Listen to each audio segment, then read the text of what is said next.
Bonjour et bienvenue sur Parole d'artisan. Je suis Ombline de la Doucette et à travers ce podcast, je cherche une ligne de conduite pour exercer ma future profession. Vous y trouverez des échanges avec des personnalités bien câblées sur le sujet du savoir-faire, thématique qui me tient à cœur et qui, selon moi, donne du sens à mon métier. Si comme moi, vous cherchez à faire du beau, du bien ou du bon dans votre activité, alors peut-être que ces discussions pourront vous intéresser. Et si, tous ensemble, nous nous posions les bonnes questions pour tendre vers un monde plus beau?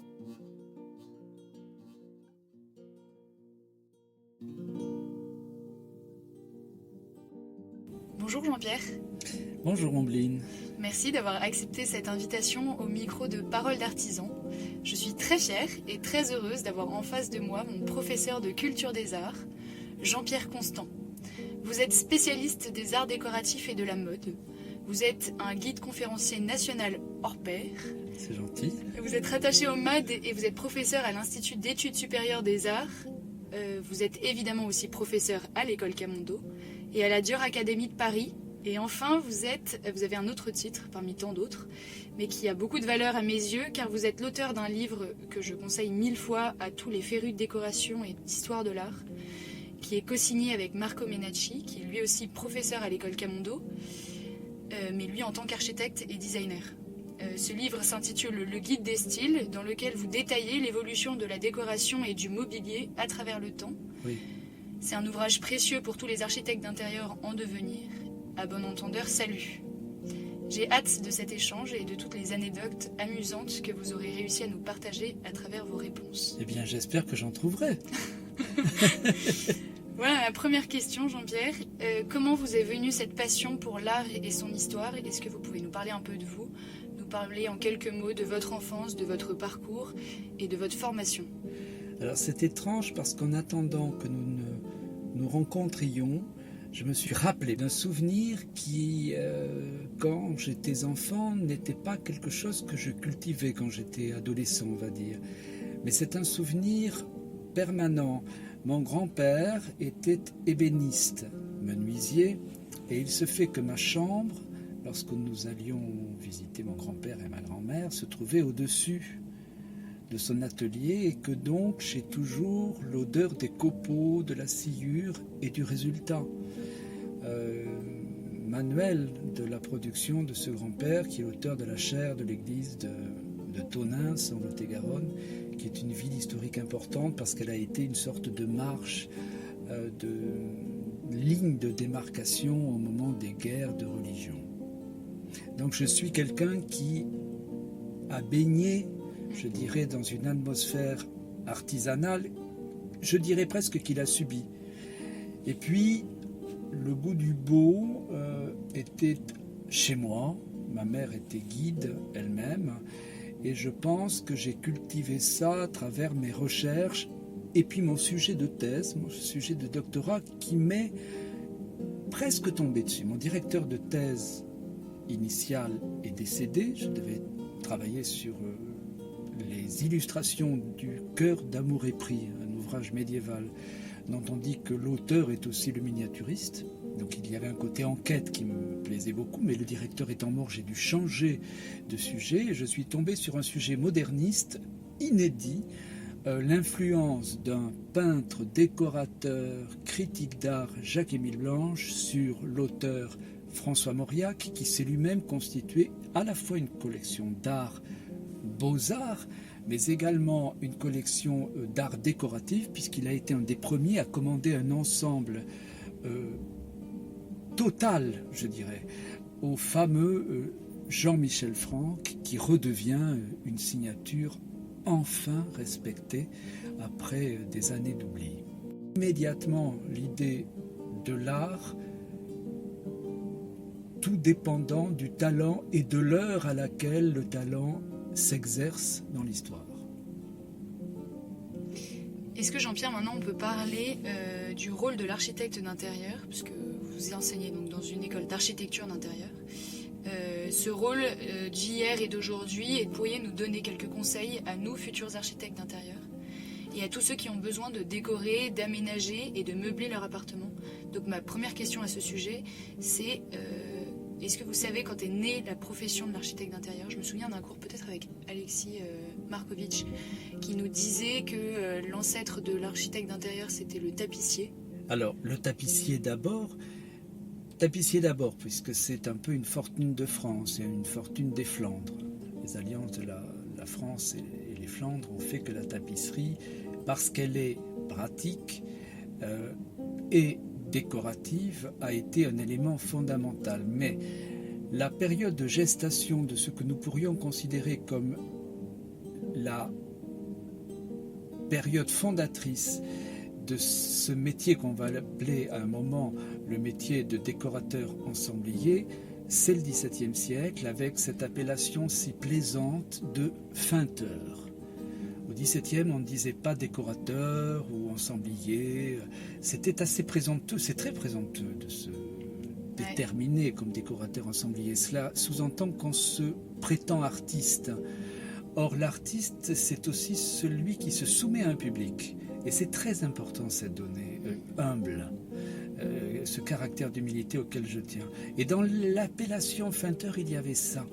Il y avait cette appellation qui relevait de quelque chose qui est fait un petit peu en biais pour enjoliver, mais presque avec ironie. Il y a un peu d'ironie dans la façon de le catégoriser justement, parce qu'il y a quelque chose de théâtral. Et c'est seulement avec une considération accrue des arts au XVIIIe siècle et plus encore la nostalgie aidant avec le XIXe, qu'on a vu naître à la fois la brocante, l'antiquaire et l'envie de décorer comme un feinteur, mais qui adapterait la modernité à des éléments qui pouvaient appartenir au passé.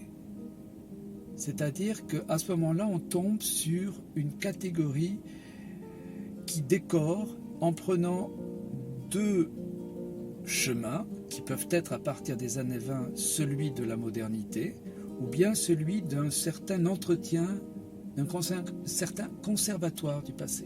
Donc en fait le métier est un métier duel, un métier double, ou alors on fait dans la modernité crue, Jean-Michel Franck, ou bien alors on fait dans le je retourne au passé et on a Jacques-Émile Blanche et son château de Franville qui était une sorte de bonbonnière et de roseraie en même temps, cultivant le passé, les arts décoratifs du passé.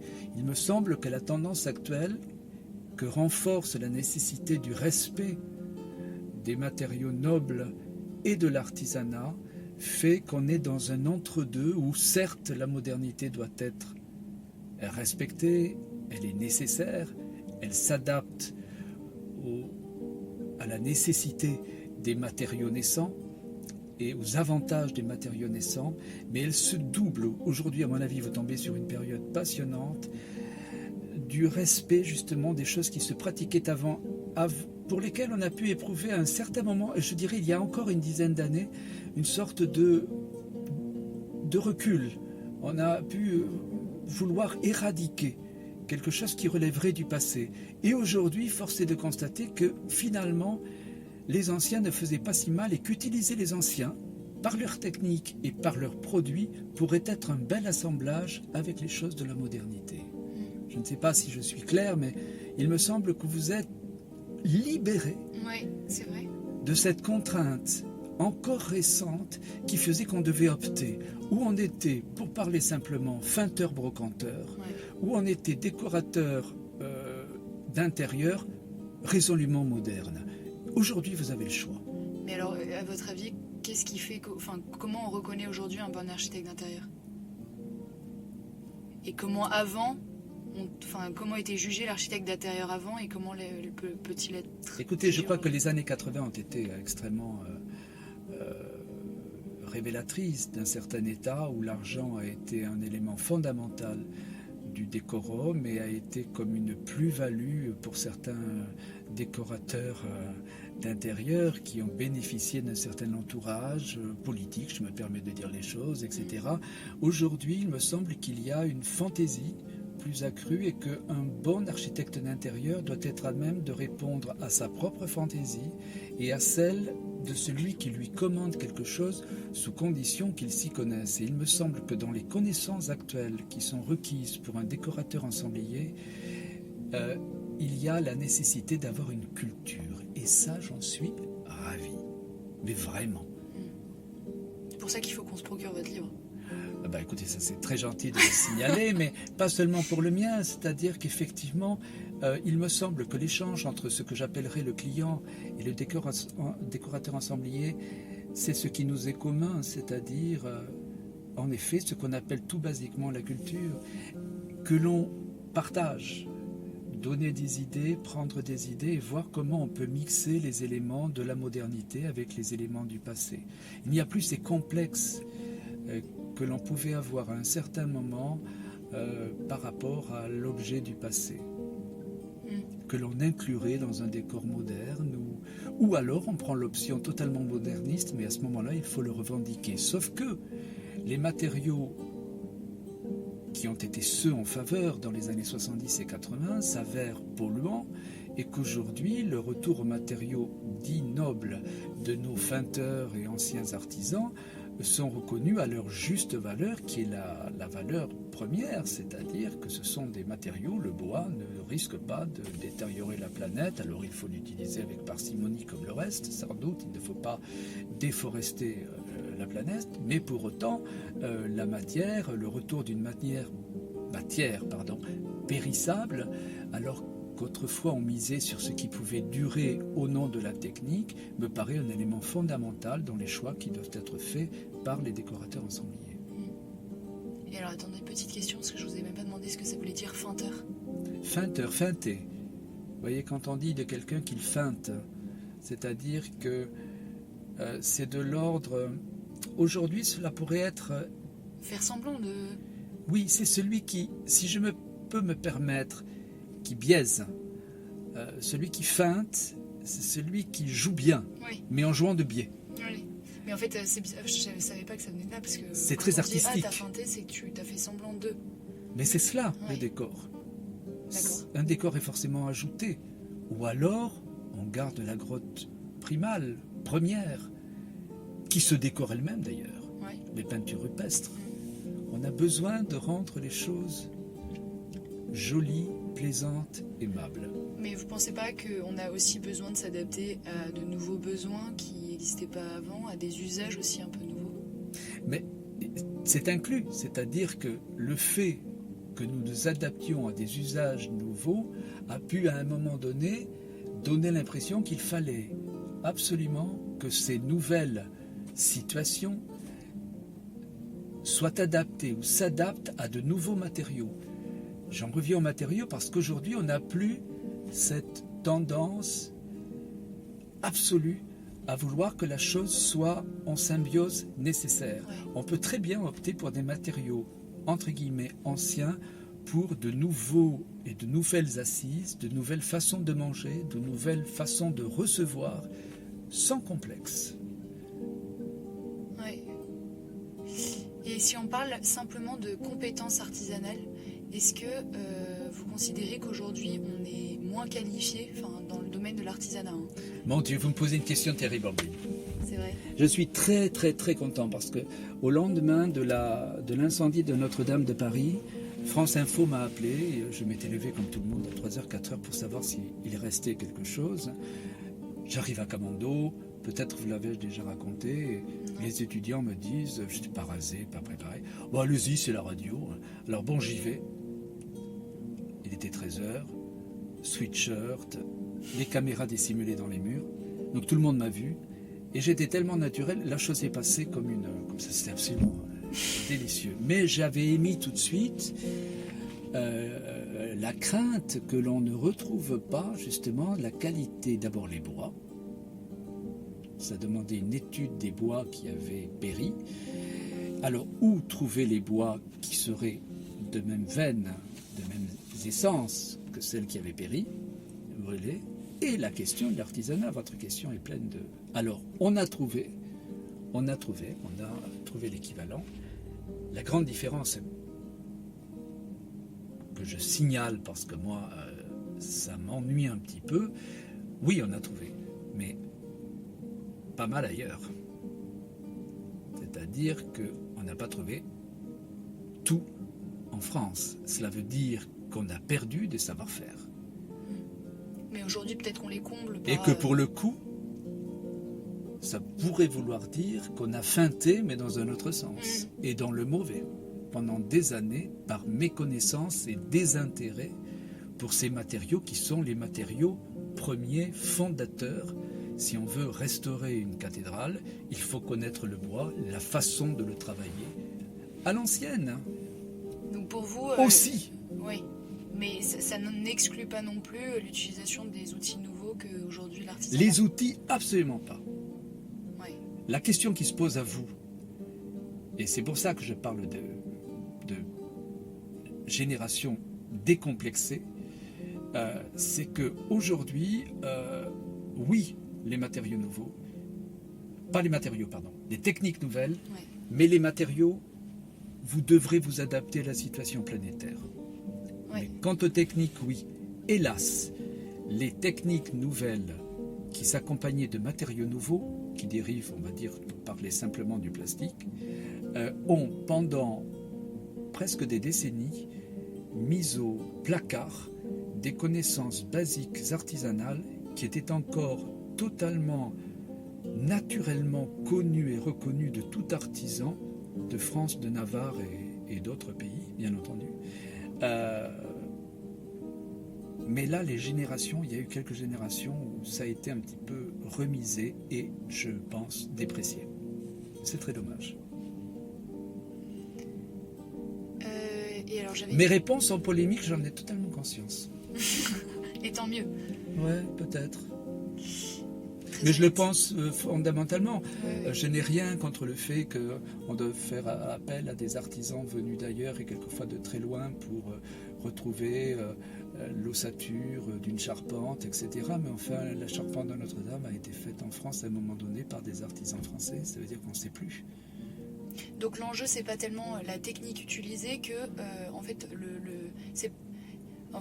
c'est la décomposition du savoir-faire. Aujourd'hui, on sait moins peut-être qu'avant les propriétés des...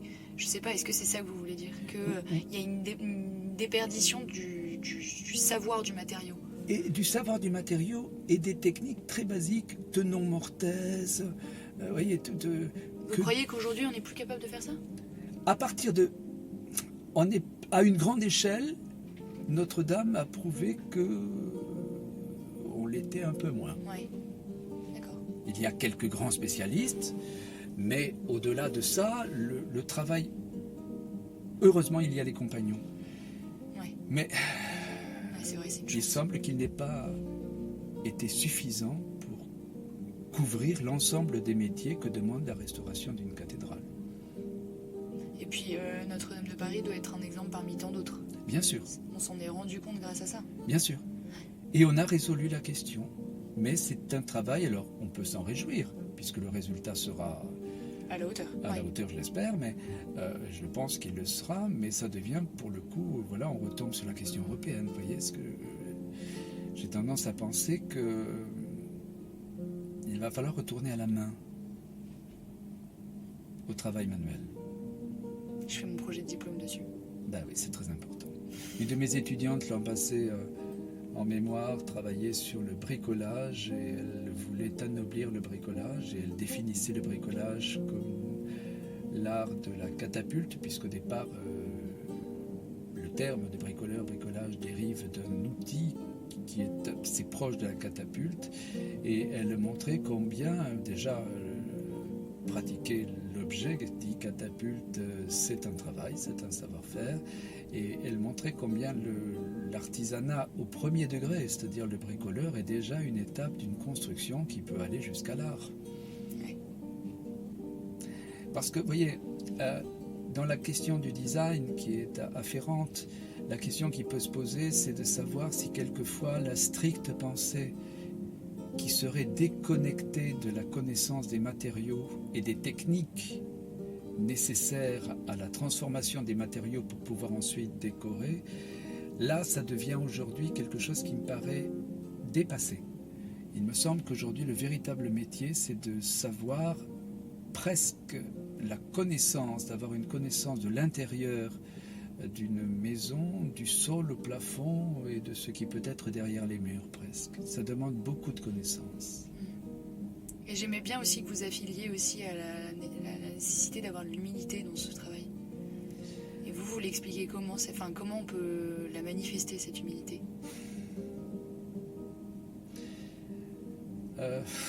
Écoutez, je vais me permettre de me tourner vers quelqu'un que j'ai bien connu, c'est l'humoriste Sylvie Joly. Et vous écouterez son sketch qui s'appelle Le Design. Ok. Et c'est très savoureux. Elle en parle? Parce que ça peut devenir à un moment donné un jeu de mots, Oui. des termes, une terminologie comme sacrée, des échanges pseudo-intellectuels entre intellectuels qui parlent le même langage. Oui. Et le métier derrière, il est où? C'est là où on revient au terme de feinter. C'est là, oui, voilà. Il y a deux feintes au fond. Ouais. La bonne et peut-être la mauvaise, qui, me semble-t-il, a encore prévalu il y a quelque temps. On a heureusement une génération qui, depuis Stark et les Bourroulec, montre qu'il faut s'adapter. Alors certes, aux nouveaux matériaux, polycarbonate, etc., avec Stark. Les Bourroulec, bretons, travaillent ces clips, ces tentures, si on peut dire, que vous pouvez vous-même constituer dans vos appartements, tout en ressuscitant une tradition de la tenture d'une certaine façon et des formes organiques, quelque chose d'une extrême modernité et qui s'inscrit complètement dans des traditions. Leur lit clos est forcément en rappel et en rapport avec le lit breton, et je trouve ça terriblement vivifiant. Ça sent la mer, les Bourroulec. C'est poétique. Oui. Et alors, j'avais une question qui concerne, alors pour ceux qui nous écoutent, dans le livre Culture des styles, vous qualifiez un peu chaque époque avec certaines tendances, modes, quel style de piétement est utilisé pour ce meuble, etc. Et donc on peut reconnaître le mobilier en fonction des époques grâce à votre livre. Est-ce qu'on est capable de savoir qu'est-ce qui qualifie en termes de mobilier, de style de mobilier, le XXIe siècle? Alors, votre question, elle est judicieuse parce que du coup, dans ce qu'il y a de positif, dans ce que je viens de vous dire, il peut y avoir aussi la tentation de l'éclectisme qui, à la fin du 19e, a finalement été considérée comme étouffante dans les années du début du XXe siècle, à juste titre, parce qu'il faut en effet considérer le passé sans mépris. Pourquoi aurait-il fait plus mal que nous, avec les matériaux qu'ils avaient, les connaissances qu'ils avaient? Pourquoi? Ça me semble complètement idiot de le penser. Mais se ressourcer sans cesse et tout mêler finit par donner une sorte de vocabulaire incompréhensible, parce que c'est un multivocabulaire. Donc, quelle était votre question, Bline? Comment on reconnaît le XXIe siècle? C'est bien ça. C'est-à-dire qu'on est passé d'un XXe siècle puriste à partir de 1919, les théories d'aux enfants et de Le Corbusier, le triomphe somptueux d'élégance de Jean-Michel Franck, aux années 50 avec les créations de Royer tellement oniriques, et puis on tombe sur des années qui vont être les années psychédéliques 70 très amusantes, mais alors tout plastique, et puis on tombe dans l'architecture qui rentre à la maison avec Sotsas et le mouvement Memphis. Ça fait beaucoup, et cela me semble d'ailleurs expliquer aussi un certain retour à l'histoire pour l'histoire, c'est-à-dire qu'on a fait fi de l'histoire à partir du purisme, on a voulu s'en détacher. Et puis aujourd'hui on a envie de ça. Il me semble qu'une bonne tendance pour un bon feinteur aujourd'hui, un bon décorateur ensemblier, serait de ne pas travailler dans l'excès d'un retour à un purisme qui serait totalement dépassé aujourd'hui, ou alors, comme ont pu les cultiver les années 80, ou alors quelque chose qui serait un tout mélange trop confus. Pas mal de purisme avec une once, un brin de fantaisie basée sur l'histoire me paraîtrait formidable. Là, ce serait lisible. mais je crains que là on est entre deux. C'est vous, c'est votre génération qui va transformer par les besoins planétaires. C'est la planète qui vous donne à vous, elle vous la donne, elle vous offre la solution.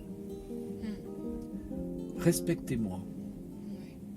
Aux besoins et aux envies qui sont actuels.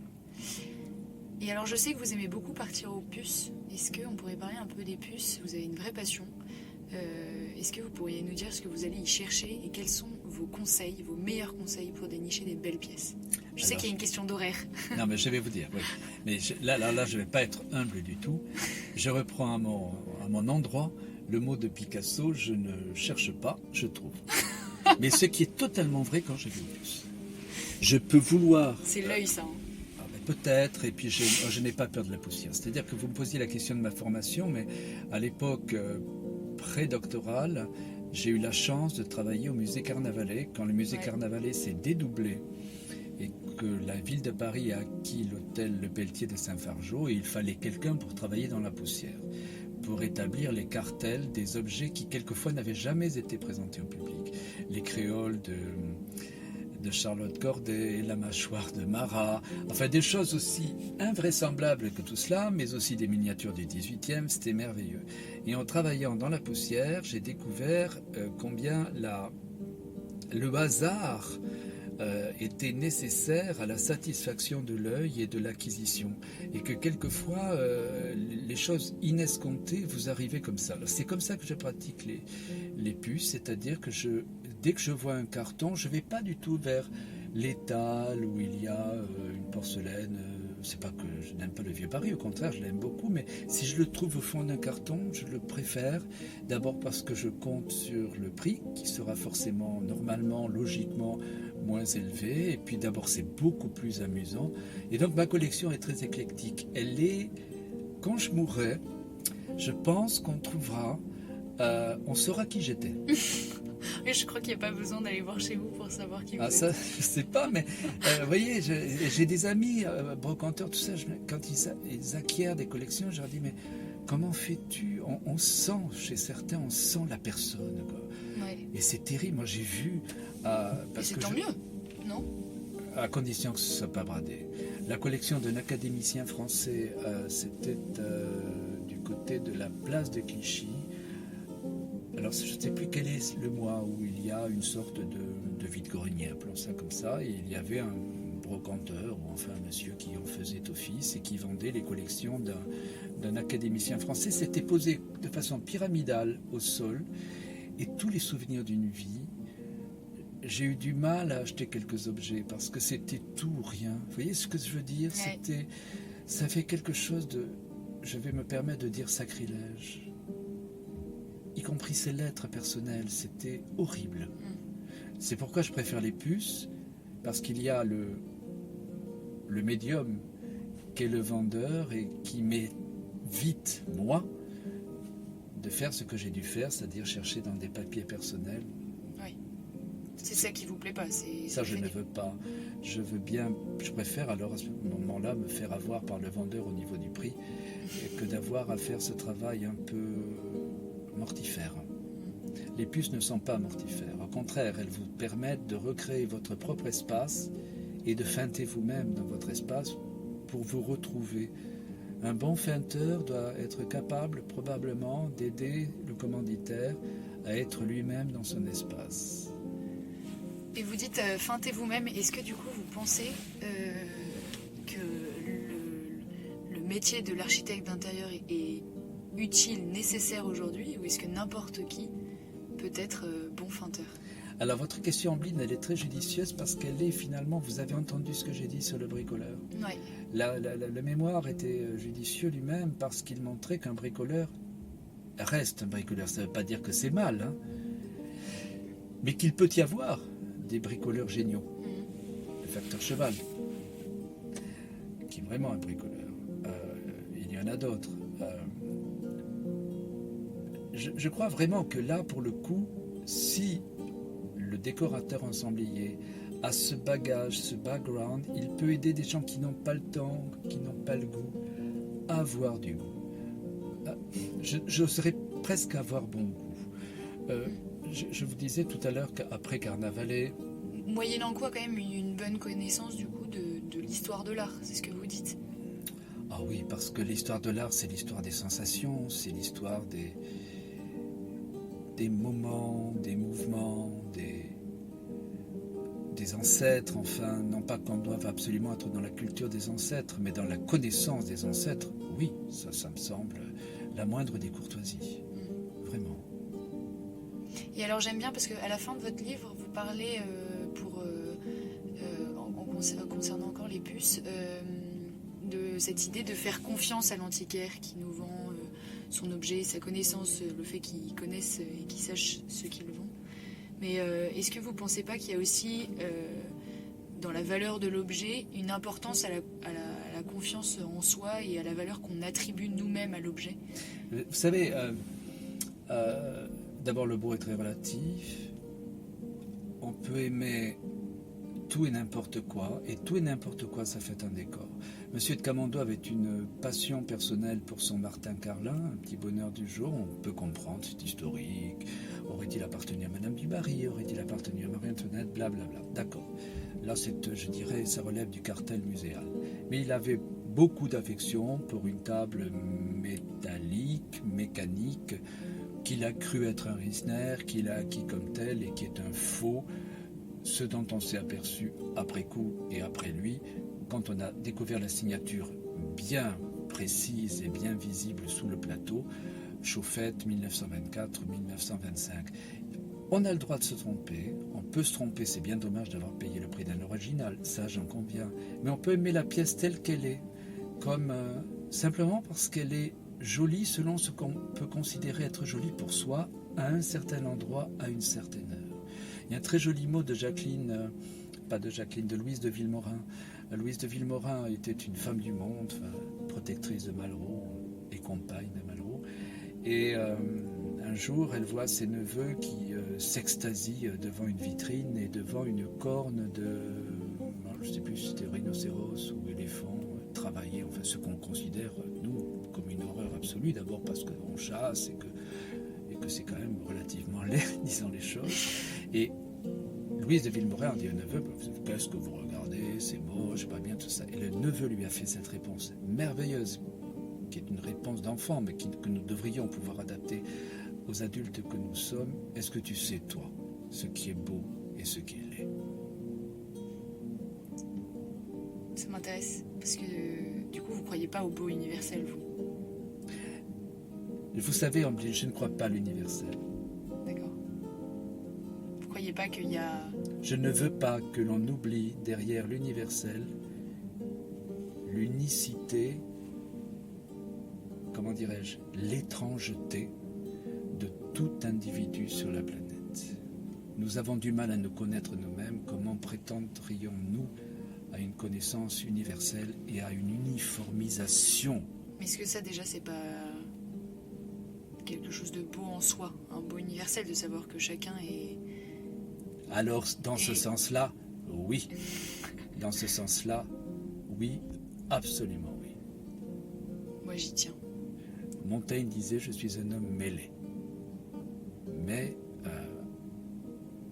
mêlé, ça veut dire unique, comme une collection, comme une collection sentimentale, comme un bon décorateur qui percevra chez le client, quel que soit le type de client, ce dont il a besoin, pas forcément pour répondre à ses besoins, quelquefois pour contrarier ses besoins, et l'habiller, et lui proposer un habit qui peut d'ailleurs être transitoire.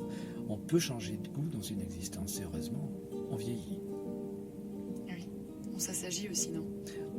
D'aucuns diront ça sèche, mais pourquoi pas ? Et pourquoi pas ? Ça peut faire un très beau décor. Est-ce que vous pourriez nous donner le nom d'un architecte d'intérieur que vous aimez particulièrement, que vous admirez et qui pourrait vous sembler inspirant aujourd'hui ? Ça peut être un architecte d'intérieur d'aujourd'hui ou... Je le citais tout à l'heure, je citais Jean-Michel Franck. Ouais, depuis, d'abord parce qu'il est émouvant, mais parce qu'il a eu l'audace du milieu auquel il appartenait, c'est-à-dire le cercle de Jean Cocteau, et qui a proposé à la société mondaine, qui sortait de l'éclectisme bourratif, de l'art nouveau finalement répétitif, il a proposé l'épure stylée, marqueterie de paille, parchemin sur les murs, drap bleu ou drap blanc cru, et il préconisait que l'on n'ajoute rien.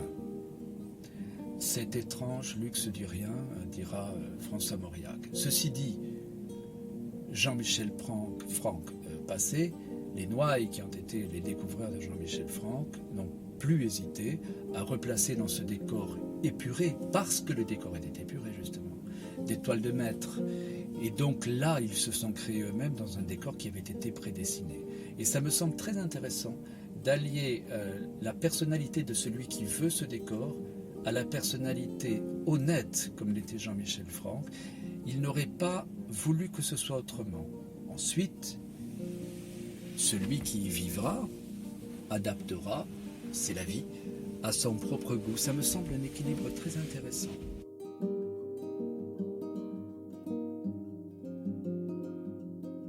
Vous attribuez à l'architecte d'intérieur, vous qualifiez l'architecte d'intérieur, un bon architecte d'intérieur, d'honnête et d'humble. Je ne sais pas, je crois qu'il l'était, Jean-Michel Franck. Jean-Michel Franck, on tombe dans la psychanalyse, mais c'est bon, malgré tout sa période, était juif. À l'approche de la Deuxième Guerre mondiale, il était homosexuel, il était de petite taille, dépressif. Sa mère est morte folle de la mort d'au moins un de ses frères pendant la guerre de 14-18. Et il travaillait, c'est ce que j'admire chez lui. Il travaillait avec un homme qui s'appelle Chanot, mais qui faisait travailler les Giacometti. Vous voyez, il faisait travailler des gens qui savaient travailler. Et je trouve ça absolument extraordinaire. Et par la force de sa dépression, si je peux m'exprimer ainsi, il a justement... il a manifesté de la modestie qui se ressent dans son décor. Alors après, il ne faut pas non plus tomber dans l'idéal. Il était très cher. Jean Cocteau disait, lui, qu'il mettrait tout Paris sur la paille, le jeu de mots sur ses marqueteries de paille, et c'est vrai. Mais sa destinée, suicide d'un gratte-ciel, cousin de Jeanne Frank, au vu de ce qui arrivait en Europe, rend sa production... qui est passée comme ça, comme une étoile dans le ciel, extrêmement émouvante. Et on le voit chez le vicomte et la vicomtesse de Noailles, qui est devenu le musée Baccarat, absolument adapté à des transformations possibles, non pas par des altérations du travail de Jean-Michel Franck, mais par des adaptations personnalisées, volontaires de ce qui habite à l'intérieur. Donc un décor, l'épure me plaît beaucoup. Et pour autant, je ne déteste pas la production, je l'ai cité tout à l'heure, des Bouroulec, qui justement permet une... On les qualifie quand même plus d'artistes que d'architectes d'intérieur. Je comprends. Mais il me semble qu'ils sont parfaitement utilisables par leur procédé à une nouvelle... manière de penser, de réfléchir. Ouais. De réfléchir le décor intérieur, non pas comme quelque chose de monolithique, pas comme quelque chose de radical. Ouais. Alors qu'il est épuré, c'est très épuré. Ouais. Et vous en avez pas parlé, mais l'architecte d'intérieur, est-ce que il n'a pas aussi aujourd'hui un vrai rôle de coordinateur, d'union des savoir-faire. Alors, on va retomber sur le feinteur. C'est le maître d'œuvre de la mise en scène. Et la mise en scène théâtrale, c'est-à-dire la mise en place des décors, c'est tout un ensemble de corps de métier. Et au final, vous n'y verrez que quick, c'est-à-dire que vous tomberez dans l'illusion magnifiée de la scène cornélienne, racinienne. Vous serez dans un décor, vous n'irez pas vous demander qui l'a fait, tellement la chose est particulièrement réussie. C'est un agrégat de talent, c'est une sorte de maître de ballet. Donc pour vous, architecte d'intérieur, c'est décorateur? Ça l'était autrefois peut-être, parce que l'architecte d'intérieur n'existait pas. Mais aujourd'hui, Et je sais que certains sont un peu vexés d'ailleurs quand on dit, quand on nous demande ce qu'on est et qu'on dit architecte d'intérieur. Moi, je trouve ça très chic. et je trouve que c'est bien de dire les choses. Par exemple, les conférenciers, on n'ose plus dire conférencier, on a peur que ce soit... Alors, on nous a proposé animateur, mais moi, je ne suis pas animateur. Pourquoi pas leur poteau indicateur? Moi, c'est ce que je réponds, c'est notre métier. Je n'ai rien contre les poteaux indicateurs, ni les animateurs, mais c'est une question de métier. Je me permets de le dire, de diplôme. Enfin, je veux dire, il y a des choses qui s'apprennent et puis des choses qui s'acquièrent. Ça demande du temps. Donc, moi, je n'ai pas ces préventions par rapport au terme. Il n'y a rien qui me permet de désanoblir dès lors qu'on décore bien et que... Parce que pour moi, il n'y a pas seulement quelque chose de décoratif dans l'architecture d'intérieur. Il n'y a pas que, mais cette notion du beau... Elle est importante, évidemment. Voilà. Mais elle est presque, pour moi, elle est la fin d'un cheminement de conception. Oui, alors, et là vous devez avoir raison, alors que il est vraisemblable qu'autrefois, et je dis bien autrefois, c'était l'esthétique, le choix esthétique qui prévalait au détriment du reste. Et c'est en cela que la période à venir, et non pas la période présente, me semble intéressante parce que c'est vous qui allez inventer un nouveau jeu de cartes et une nouvelle façon de disposer les cartes dans ce jeu créatif. Plein d'espoir de ce que vous dites. Ma sœur m'a dit récemment, je vis un contexte très difficile en ce moment, que j'étais Espérance, et ça m'a étonné parce que moi je suis capable de pleurer. Je me suis dit quand même là qu'elle me dise ça, ben ouais. Peut-être justement parce qu'on sait que je suis capable de pleurer. C'est-à-dire que, ben ouais, quand même, comme disait Sarah Bernard. Ouais. Merci infiniment, Jean-Pierre Constant, pour votre participation à cette conversation et pour toutes les réponses à mes questions. Merci pour le partage de votre savoir et pour tout le plaisir que vous mettez à l'enseigner et à le communiquer. C'est toujours tellement plus plaisant d'apprendre de quelqu'un qui est passionné. Et vous l'aurez remarqué, je sais faire état de zèle. J'ai quand même un semestre à valider. N'hésitez pas. Mais on se connaît, chère Ambline. On se connaît et on se reconnaît. Il me fallait de l'humour dans ce podcast. Ben, il en faut dans la vie. N'hésitez pas à partager cet épisode, à parler du podcast autour de vous. C'est important car ça le fait vivre. Prenez aussi 1 minute pour noter le podcast sur Apple Podcast ou sur votre plateforme d'écoute. Et je vous dis à très bientôt pour un prochain épisode. Merci Jean-Pierre. Au revoir Ambline.